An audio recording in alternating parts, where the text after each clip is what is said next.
নমস্কার, আরও একটি নতুন ব্লগে তোমাদের অনেক অনেক স্বাগত। নর্মাল চিকেন কষা বা চিকেনের ঝোল খেয়ে যখন একঘেয়ে হয়ে যাবে তখন এই রেসিপিটা ট্রাই করে দেখতে পারো।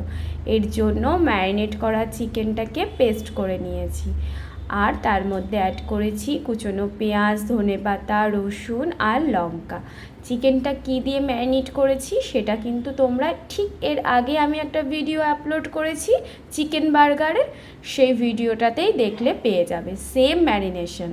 তারপর কড়াইতে সাদা তেল বা সর্ষের তেল গরম করে চিকেন বলসগুলো লাল লাল করে ভেজে তুলে রেখেছি। তোমরা যদি এরকম চিকেনের কোনো রেসিপি জানো তো আমাকে প্লিজ জানিও। নর্মাল চিকেন আমার সবসময় খেতে একদমই ভালো লাগে না, জানলে আমার খুব ভালো হয়।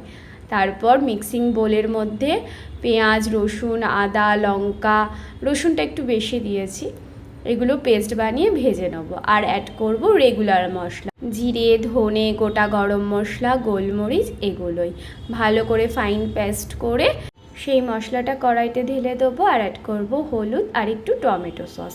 ভালো করে মশলাটা কষিয়ে যখন তেলটা বেরিয়ে আসবে তখন অ্যাড করব কাজু, কিশমিশ আর পোস্ত বাটা।